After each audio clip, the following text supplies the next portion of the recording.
Okay, viewers, we got some information back from the seller for the 1800 watt brushless motor kit, and I asked him to give me a diagram of the essentials that I have to hook up.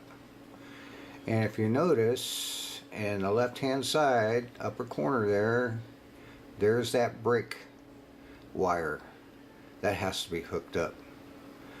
Everything else is hooked up correctly. I didn't use the key ignition type. I just used an on and off switch, which is just as good.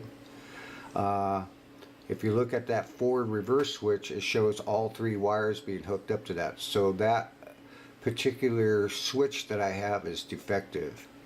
Yeah, I'm only getting continuity on one side of the switch, but not on the other. I have a different switch. It's a 48 volt switch that's used for a golf cart. It only has 3 prongs on it, and I know it works, so I'm going to replace that forward reverse switch with my golf cart switch. And then the other one is the throttle. That's hooked up correctly. Hold on, we're going to need to scroll this down and I'll show you the rest of it. Okay, so where it says 5 wire plug, that's the hall wire. That's hooked up because you can't get that wrong. That plugs right into the plug from the motor. And then you have 3 wires from the motor that goes to the speed controller. I hooked those up. I matched up all the wires, so that's hooked up correctly. And then I hooked up the battery with the breaker fuse in it, which it shows down at the bottom there. It says fuse. So I hooked it up correctly. Everything's hooked up exactly the way it's supposed to be. The only thing I didn't hook up was that brake switch. So it sounds like either I need the brake switch or I need to tie those wires together. And let me show you something else. Right here is just a picture of how it's hooked up to the actual wiring harness. If you look at this top left hand side right there, you see there's a plunger switch. Now how that works is when it's spring loaded, so when it's in the upper position it's a closed circuit. When you push down on the brake and you hit that plunger, it becomes an open circuit. So what that means basically is that switch, or those wires that go to that plunger, they're going to need to be wired together. So that's what I'm going to do. I'm going to wire it together and see if I'm getting my voltage now to the throttle. Because if that thing is basically, what I'm trying to say is, it's wired so that it's an open circuit. It's not wired as a closed circuit, as it's different from my brush motor. My brush motor was wired up so it was a closed circuit. So basically if I used a regular brake switch for this setup, it wouldn't work. So being I'm putting my motor on the left side of the bike and not on the right side of the bike, I have to change my phase lines. Otherwise, reverse the polarities. And how you do that, you have to do it with from the hall wire plug. So I have to change those around so that my motor will run counterclockwise for the left side, and if you're mounting on the right side, then you can leave it clockwise. So being as I'm putting on the left side, I'm going to need to swap some wires around on that connector so that it'll run counterclockwise. Okay, viewers, we went ahead and I wired that braking together. I also changed this out to a 3-prong forward reverse switch for golf carts for a 48 volt system. So that would be off. That would be either forward or reverse, or forward reverse. So, and I know this works. Got to check the continuity on it, and it works fine. This other switch, whatever I did with it, it's right here. This had 6 prongs on it. You don't know which one goes where. Even on the diagram, I don't know if you'd be on this side or that side or if it made any difference, but when I did the continuity test, all I could get was continuity on one side of the switch, and that was it. So I feel that this switch is defective because in the wiring diagram it shows all 3 wires being hooked up to this. So we're going to get rid of that. So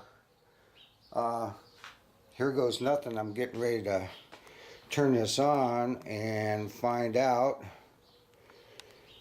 if I'm going to get the volts for the wire for the throttle, because I should be getting 48 volts, 48 to 52 volts going to the throttle, and then the return wire is your variable speed for the motor. Now this is the hall wire I was talking about, that I'll have to take these pins out and rearrange these wires so that the motor will go counterclockwise, because I'm mounting my motor on the left hand side rather than the right hand side of the bike. But right now we just want to see if this thing works, because I want to know if this thing's any good. Now I cut the brake wire a little bit long just in case I need to put the brake wire in it. I can strip it, put it back together. So here goes nothing.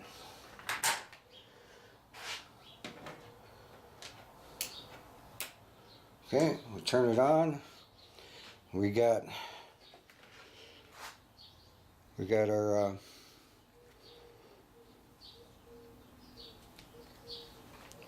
battery indicators working, so we got power. So the next thing to find out, before I even pushed on the throttle, I want to check and see if I got any volts. So if I go to the red and black wire, I should have some volts. Nope, I still only got 3 volts. So I might have a defective speed controller. That's a bummer. So now I gotta get in touch with this guy again and tell him I'm only getting 3 volts. Well, viewers, we're back on the back burner again. Until I get a response from the supplier, we're kind of dead in the water. I'm very much convinced that that controller is defective. There's something wrong with that controller, because there's no real reason why I shouldn't be getting 48 volts to that throttle, because that's where the problem lies. Because I ain't got 48 volts to that, it's not going to run that motor, it's not going to drive it whatsoever. And I verified all the hookups were correct. I did it right the first time. So this is definitely a controller problem. So the ball's back in their court, see what they do. It's always a good idea to keep all the original packaging when you get something like this, which I did, just in case you have to return something. I may have to return the whole kit. I don't know yet. We'll see what he says. I know you can buy these controllers separately. They're probably about, I'm thinking probably around 45 bucks, somewhere around there. So he may want me to return that. It has its own little box, so I can put it in the box and return it. No big deal. I don't care. I just want this resolved. They have been very responsive. I mean, I sent a message and I got a response because I sent it on Sunday, and I got a response Monday morning. So I suspect they'll give me a good response. They've been very supportive so far. We'll see what happens. Okay, viewers, I got a word back from WHP Moto, and they asked me, did I hook up the power switch? Yes. Did I hook up the inverted wires? Yes. Did I check the battery? I got the battery in the house because I don't like storing it out here when it's hot. Did I check the battery voltage? Yes. So that's all they asked. I sent it back. So I'm back on the back burner again, so we'll see what happens. Okay, viewers, we're getting ready to go round 3 with these people at WHP Moto. They want me to replace the throttle with either a twist grip or the pedal throttle. I told them I have a brand new thumb throttle, which I do, out of the bag, never been used. Will that work? So I'm putting the ball back in their court. But I am going to hook up the original pedal throttle and see if there's a difference. But I predict there won't be no difference because there's no voltage coming to here at all.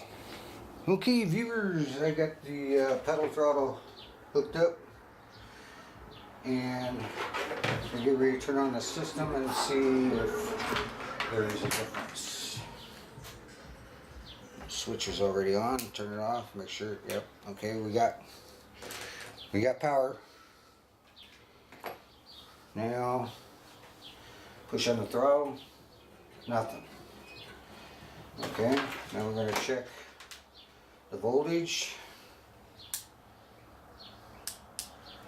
So many volts we're getting.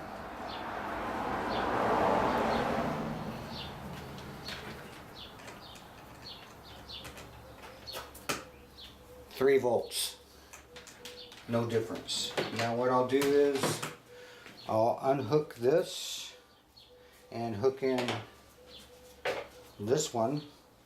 I got to find out which ones were, because I was only getting, this is a two position. The center is stop, otherwise you push on the throttle, it's not going to go anywhere. Push forward, you should have continuity. I was only getting continuity for backwards. I tried all different prongs.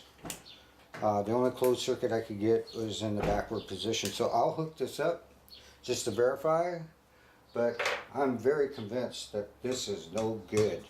And I think they're just giving me the runaround. It might be time for me to get a little bit nasty. Check this again to make sure I check the continuity on it. And I'm only getting continuity between these two leads in the backward position. And when I flip it to the forward position, I can't get continuity anywhere on this, on any of these prongs. So I'm only getting continuity in one position. That's it. So there's something not right with this switch as well. But just for test purposes, I'm going to go ahead and hook up the 3 wires on this side of the switch and see if we get any results. So this is the forward reverse switch for a golf cart. And I checked this one. It has 3 prongs on it. So when I put it in this direction, I get continuity on this side. When I flip in that direction, I get continuity on this side. So I know this switch works.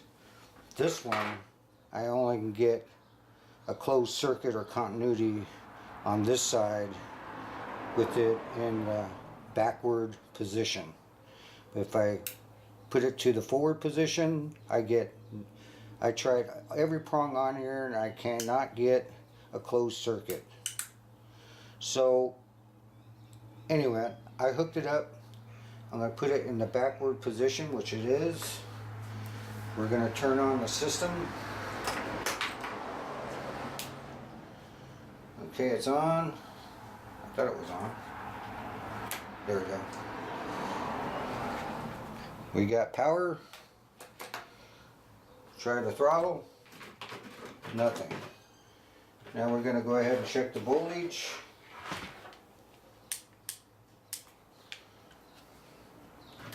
From the controller to the terminal block here, which goes to this pedal throttle, and see how many volts we're getting.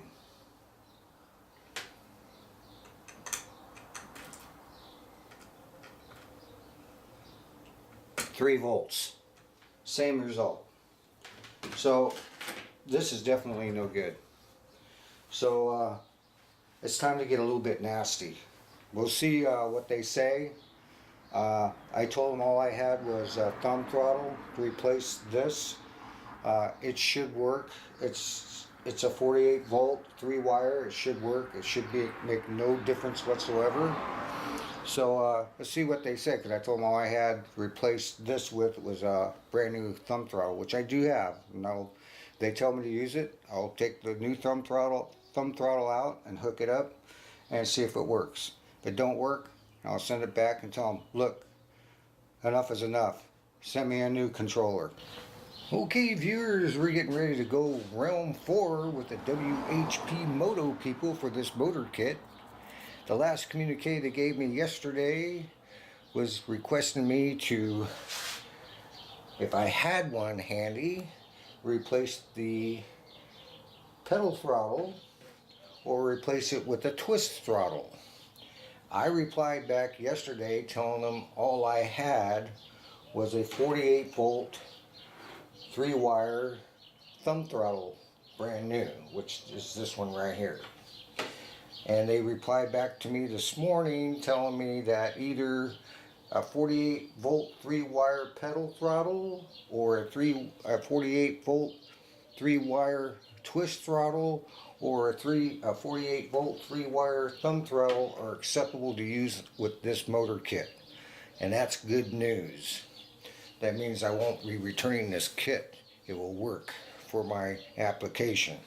So we're going to take this to the extreme until we can get this problem resolved and get this thing running so we can get it into the quadricycle. So, just to satisfy their request, I will hook this up, and I know it's not going to work because we're only getting 3 volts from the controller to the throttle. I don't understand why they can't get that through their thick head. So we're just going to go ahead and do this anyway. I'm going to make sure that this is in the backward position because that's the only position that this thing is getting continuity on, or a closed circuit.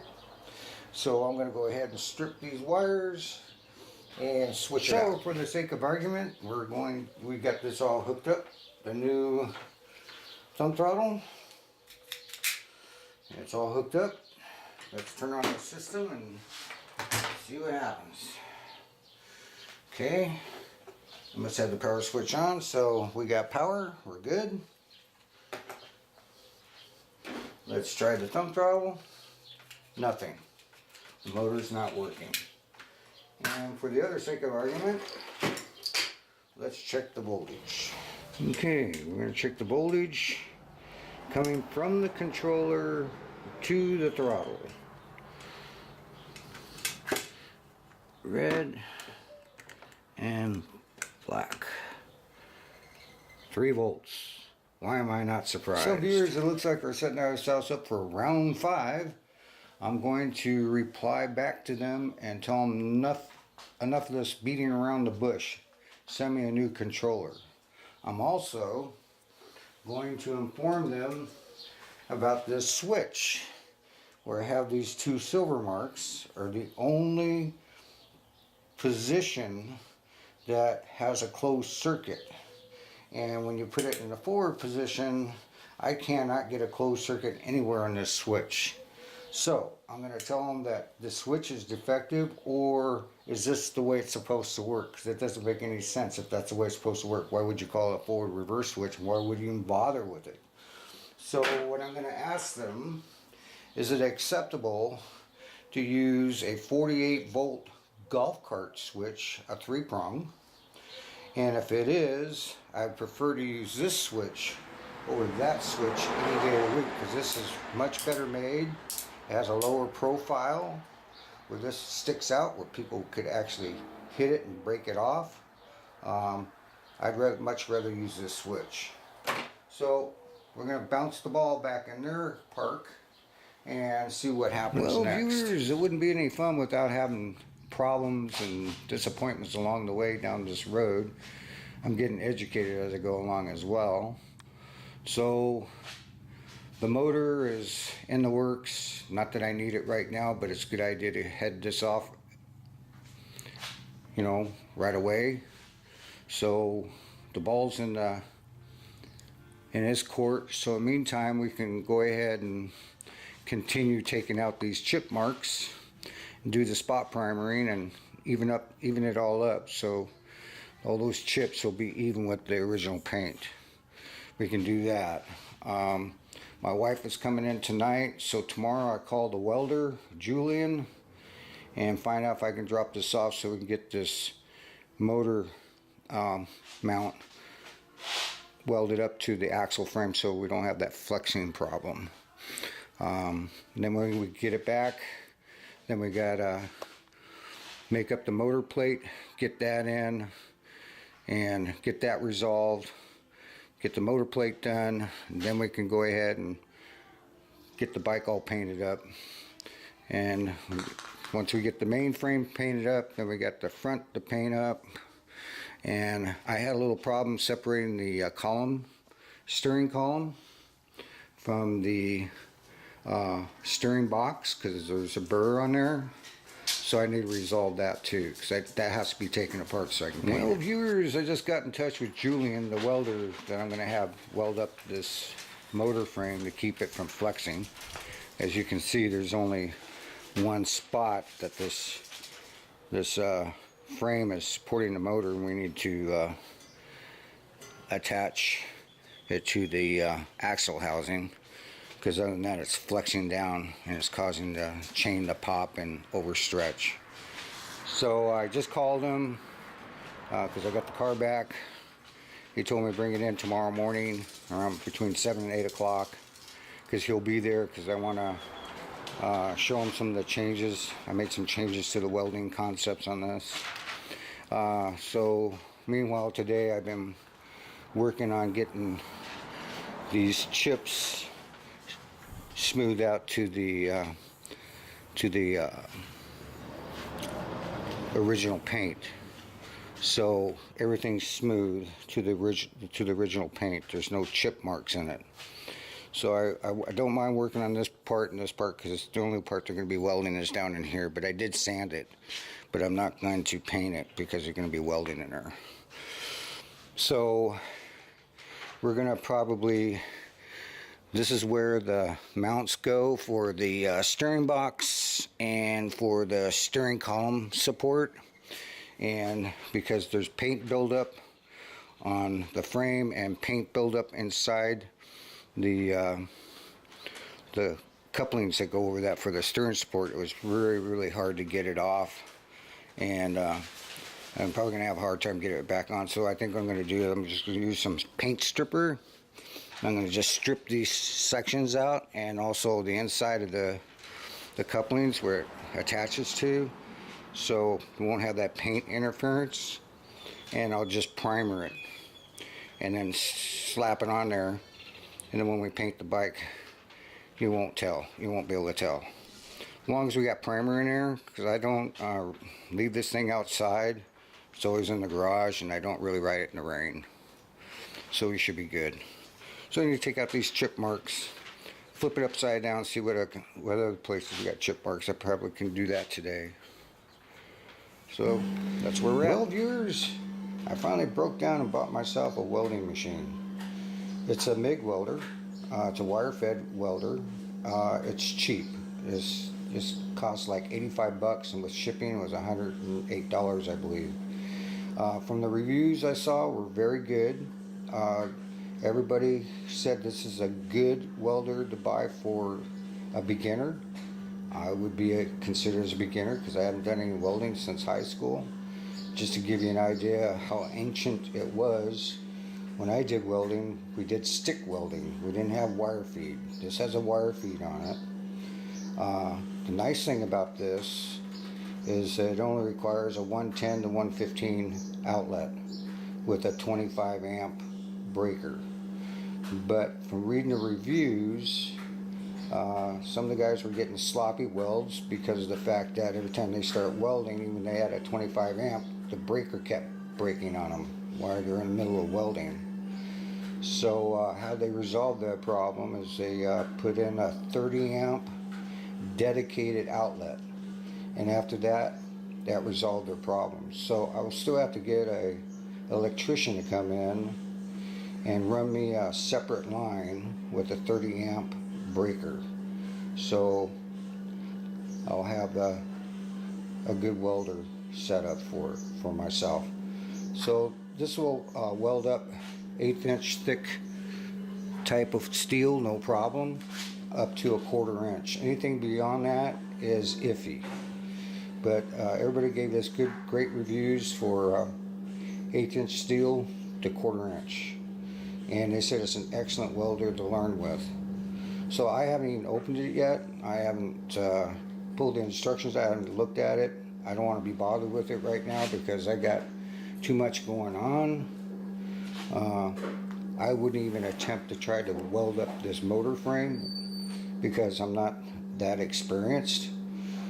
Because I'm still what you call a beginner.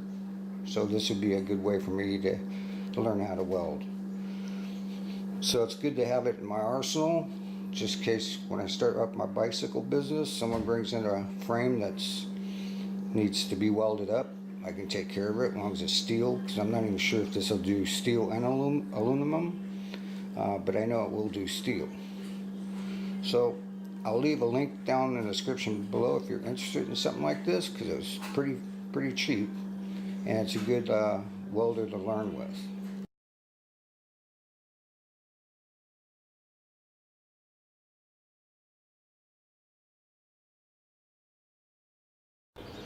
Well, the frame is loaded in the car. We're getting ready to take it down to the welder. It's about 14 miles away. Well, viewers, the frame is finally down at the weld shop. We dropped it off yesterday morning, Thursday morning. Today's Friday. I don't know when I'm going to get it back. I didn't ask, but I did ask about the price. The price came in about a little over, he said $100, thereabouts. I set a budget for $250, so we're good. So hopefully we'll get it back today, or we'll get it back on Monday. Tuesday at the latest. If I don't get it back by Tuesday, I'll give them a call and see what's going on. Okay, these are the driving hubs I've been talking about. What we're going to do is, what I decided to do, or at least try. I don't really like the metal flake that much. I think it makes it too flaky, so I think what I'm going to do is I'm going to use this. This is just the spoke spacer. I'm just going to experiment. I'm going to use the primer paint, and then we'll just paint it with the candy orange. See how it turns out. If it turns out what I like, then what I'll probably do is I'll do the driving hub. This is the wheel driving hub. The brake driving hub, I'm not going to take it apart. I'm just going to paint the inside and the outside, but I'll just tape off the drum where the brake goes. This, I'll take off the sprocket because I want to leave it black, and then we'll paint this, the candy orange. And then of course, this is the end collar that goes on the end. There's another one, I gotta find it, that goes on the inside of the axle. So that's a plan. So I'm gonna try and, well, I want to at least get this done today to see how it turns out.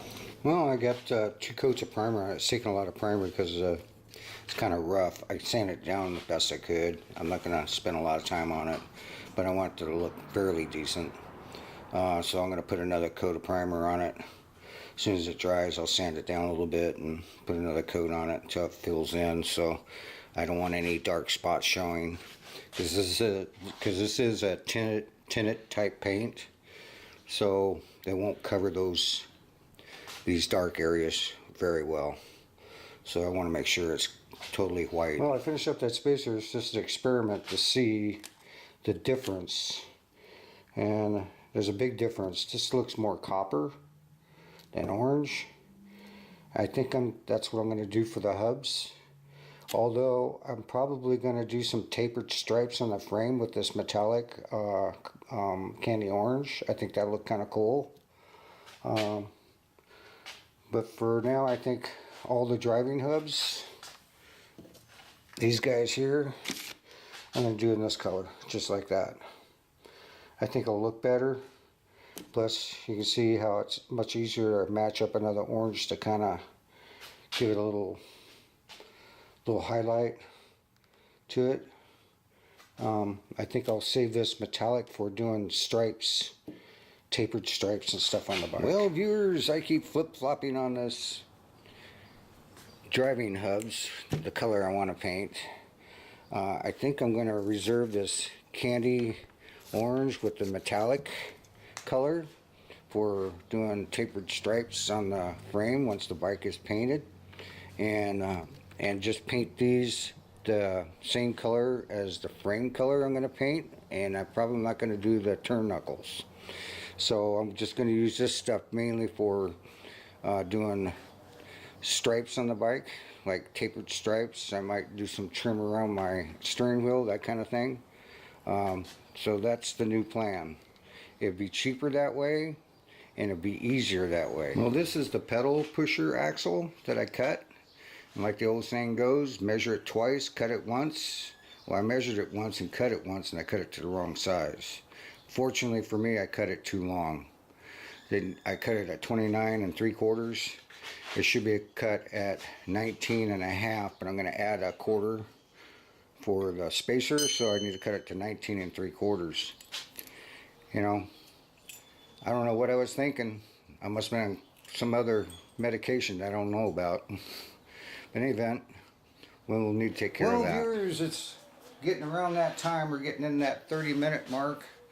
So if you have any comments, complaints, criticism, some ideas, or anything else, put it down in that comment section down below. If you like this video, give it a thumbs up. If you don't like it, give it a thumbs down. Either way, I don't care. And if you haven't subscribed, subscribe and hit that notification bell. And remember one thing, if I can do it, you can do it.